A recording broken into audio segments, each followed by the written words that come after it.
CBSE कक्षा 10 पाठ्यक्रम ब में इस वर्ष एक नवीन विषय दिया गया है लेखन के अंतर्गत, वह है ईमेल लेखन। तो सीखते हैं कि पहली बार जब हम बोर्ड परीक्षा देने जाएंगे तो हिंदी ईमेल लेखन किस प्रकार लिखेंगे।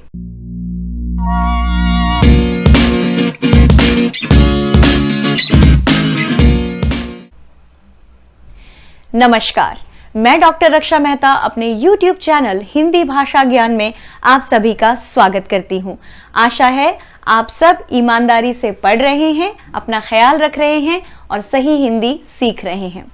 तो चलिए हम सीख लेते हैं ईमेल लेखन, जिसे हम कहते हैं इलेक्ट्रॉनिक मेल लेखन।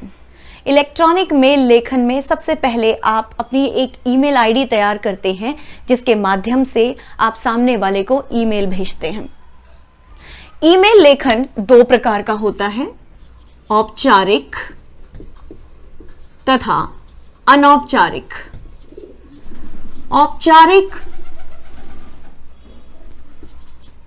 जैसे आप पत्र लिखते हैं, औपचारिक तथा अनौपचारिक, ठीक उसी प्रकार ईमेल भी दो प्रकार का होता है। औपचारिक होते हैं जो आप किसी कार्यालय को लिखते हैं, जैसे आप औपचारिक पत्र लिखते हैं, ठीक उसी प्रकार ईमेल भी। और अनौपचारिक होते हैं जो आप अपने रिश्तेदारों, मित्रों या सगे संबंधियों को लिखते हैं, जिस प्रकार आप पत्र लिखते हैं।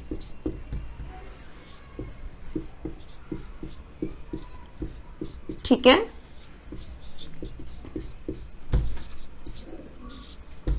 परीक्षा में आपको विषय दे दिया जाएगा, आपको विषय पढ़कर पता चल जाएगा कि आपको औपचारिक ईमेल लिखना है या अनौपचारिक ईमेल लिखना है। सबसे पहले जिस प्रकार आप विज्ञापन लेखन में बक्सा बना लेते हैं, ईमेल लेखन में भी एक बक्सा बना लेंगे। बक्सा जब आप बनाएंगे तो सबसे पहले ईमेल लेखन में आप लिखेंगे प्रेषक। प्रेषक को अंग्रेजी में कहते हैं सेंडर। सेंडर यानी कि जो मेल भेजता है। वहां पर एक फर्जी यानी कि नकली ईमेल आईडी आप लिख लेंगे और वो आपको अंग्रेजी में ही लिखनी है, क्योंकि अभी तक हिंदी या देवनागरी में ईमेल के लिए पता लिखने का कोई भी प्रावधान नहीं है। तो आप लिख लेंगे abc@gmail.com। उसके बाद प्रेषक के बाद आता है प्रेषिती या प्राप्तकर्ता। प्राप्तकर्ता अर्थात रिसीवर, जिसको आप ये ईमेल लिख रहे हैं। उसमें भी प्रेषिती या प्राप्तकर्ता में भी आप एक फर्जी ईमेल आईडी लिख लेंगे। मान लीजिए, लिख दीजिए कि def@gmail.com। प्रेषिती के बाद आपका अंग्रेजी में जो BC लिखा होता है, प्रेषिती के बाद जो अंग्रेजी में आपका CC लिखा होता है, CC यानी कि कार्बन कॉपी। अंग्रेजी में आप जब ईमेल करते हैं तो लिखा होता है ना CC, जिसे कार्बन कॉपी कहते हैं, लेकिन हिंदी में हम इसे कहते हैं प्रतिलिपि। तो हम कार्बन कॉपी नहीं लिखेंगे, हम लिखेंगे प्रतिलिपि। इस प्रकार प्रतिलिपि में आप क्या लिखेंगे? प्रतिलिपि मतलब होता है कि जो मेल आप किसी एक व्यक्ति को भेज रहे हैं, ठीक वही मेल आप चाहते हैं किसी दूसरे व्यक्ति को भी भेजना, तो उसमें आप प्रतिलिपि वाला ईमेल आईडी लिखते हैं। तो मान लीजिए आपने DEF, आप GHI को आप कार्बन कॉपी भेजना चाहते हैं, तो GHI@gmail.com लिख लेंगे आप। ठीक है, उसके बाद आपकी आती है BCC। BCC अंग्रेजी में लिखा होता है ना, वो होता है blind carbon copy. Blind carbon copy यानी कि हिंदी में उसे बोलते हैं गोपनीय प्रतिलिपि। गोपनीय मतलब सीक्रेट। तो जो गोपनीय प्रतिलिपि में जो आप ईमेल आईडी लिखेंगे, प्राप्तकर्ता और प्रतिलिपि में जो ईमेल आईडीज होंगी, इन लोगों को नहीं पता चलेगा कि आपने बीसीसी यानी कि गोपनीय प्रतिलिपि में किसका नाम लिखा है, माने आपने ये मेल और किसे भेजी है। ये जो बीसीसी में नाम आएगा गोपनीय प्रतिलिपि में, इनके बारे में किसी को पता नहीं चलेगा कि इनको भी मेल भेजी गई है। तो हिंदी में हम इनको कैसे लिखेंगे, गोपनीय प्रतिलिपि, ब्लाइंड कार्बन कॉपी इसका मतलब होगा। गोपनीय प्रतिलिपि में भी आप जो है एक एड्रेस डाल दीजिए, लिख दीजिए jkl@gmail.com। ठीक है। गोपनीय प्रतिलिपि के बाद आप आ जाते हैं विषय पर। विषय मतलब कि सब्जेक्ट, जिसे अंग्रेजी में लिखते हैं सब्जेक्ट, जिसको आप 7-8 शब्दों में लिखते हैं कि हमने किस विषय पर ये मेल भेजी है। उससे ज्यादा लंबा विषय आप नहीं लिखते हैं। तो विषय में मान लीजिए कि आप विद्यालय में हिंदी की पुस्तकें, विद्यालय के पुस्तकालय में हिंदी की पुस्तकें उपलब्ध करवाने के लिए यदि अपने प्रधानाचार्य को ईमेल लिख रहे हैं, तो आप विषय में लिखेंगे पुस्तकालय में, पूरा एक लाइन में लिखेंगे आप, पुस्तकालय में हिंदी पुस्तकें उपलब्ध कराने हेतु। ये पूरा एक लाइन में आ जाएगा।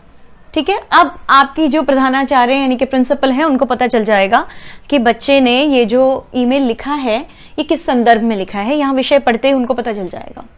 ठीक है। उसके बाद आप आ जाएंगे पत्र के, ईमेल के शरीर, यानी कि जिसे हम बॉडी कहते हैं, उसमें आ जाएंगे। नहीं, उससे पहले जैसे आप लिखते हैं ना वार्म ग्रीटिंग्स, है ना, तो वैसे ही आप सीधे यहां पर क्या लिखेंगे, असीम शुभकामनाएं। क्योंकि आप सीधे तो नहीं बात करनी शुरू कर देंगे, तो सबसे पहले, इससे पहले भी आप संबोधन लिखते हैं। आप संबोधन लिखेंगे ना, सर मैडम जैसे आप लिखते हैं, तो हिंदी में हो जाएगा महोदय या महोदया, महोदय या महोदया। उसके बाद हम लिखते हैं वार्म ग्रीटिंग्स, तो आप क्या लिखेंगे यहां पर, असीम शुभकामनाएं, असीम शुभकामनाएं। असीम शुभकामनाएं लिखने के बाद आपके ईमेल का शरीर शुरू हो जाएगा। मतलब आप यहां से पैराग्राफ बनाएंगे। ठीक है। यहां से लिखना शुरू करेंगे कि मैं आपसे अनुरोध करता हूं या करती हूं कि, मैं आपसे अनुरोध करता हूं या करती हूं कि, लिखकर आप अपनी बात लिख देंगे कि मुझे विद्यालय की पुस्तकालय में विद्यालय के बच्चों के लिए कुछ हिंदी की अच्छी साहित्यिक पुस्तकों की आवश्यकता है। इससे बच्चों का हिंदी में पठन पाठन में बच्चों की रुचि बढ़ेगी तथा उनका हिंदी शब्द भंडार भी विकसित होगा। जब आपने अपनी बात पूरी कर दी है, बात पूरी करने के बाद आप फिर से एक पैराग्राफ बनाएंगे। अब जैसे ये ईमेल का प्रारूप मैं आपको समझा रही हूं, उसके बाद एक ईमेल लिखकर अंत में वीडियो के मैंने एक तस्वीर डाल दी है। आप उसको जब देखेंगे तो आपको भली भांति समझ में आ जाएगा कि आपका ईमेल, उसकी जो शक्ल है वो कैसी दिखनी चाहिए, वो कैसा लगना चाहिए। आपको आराम से ये बात पता चल जाएगी। तो अंत तक वीडियो जरूर देखें और अंत में उसकी शक्ल भी देखिए।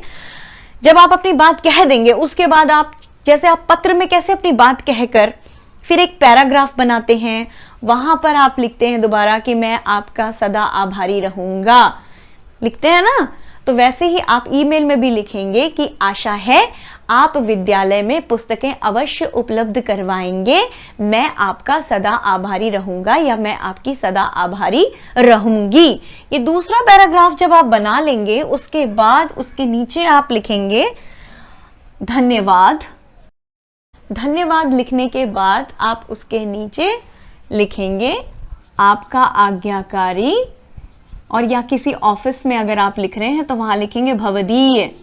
प्रधानाचार्य को लिख रहे हैं तो आपका आज्ञाकारी, किसी ऑफिस में लिख रहे हैं तो भवदीय, या लड़की है तो भवदीया, लड़की है तो आपकी आज्ञाकारिणी, और अपना नाम लिख देंगे, क क्योंकि आपको अपना नाम बोर्ड परीक्षा में लिखना नहीं होता है ना।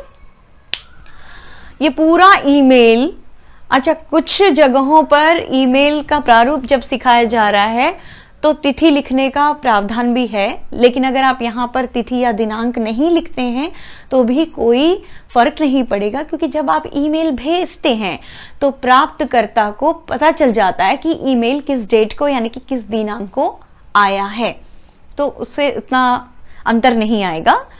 तो इस तरह लिखने के बाद आप जो है, अब मैं जो ईमेल डाल रही हूं ये तस्वीर देख लीजिए, इसको अच्छे से पढ़ लीजिए, आपको पता चल जाएगा कि किस प्रारूप में लिखा है, कैसे इसकी शक्ल दिखनी चाहिए और किस प्रकार हमारे पूरे अंक आएंगे। और ये शब्द आपको याद कर लेने हैं, प्रेषक, प्रेषिती जिसे प्राप्तकर्ता भी कहते हैं, प्रतिलिपि, गोपनीय प्रतिलिपि, ये शब्द आपको रट लेने हैं क्योंकि ये आपके लिए नए शब्द हैं, ठीक है।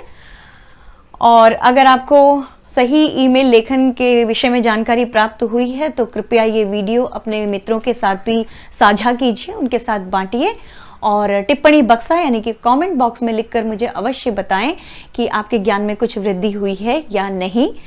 और हिंदी संबंधी और किस प्रकार की वीडियो आप मुझसे चाहेंगे टिप्पणी बक्सा में अवश्य लिखिए। हिंदी संबंधी अन्य ज्ञानवर्धक वीडियोस के साथ मैं पुनः उपस्थित होंगी, तब तक के लिए सीखते रहिए, सिखाते रहिए। नमस्कार।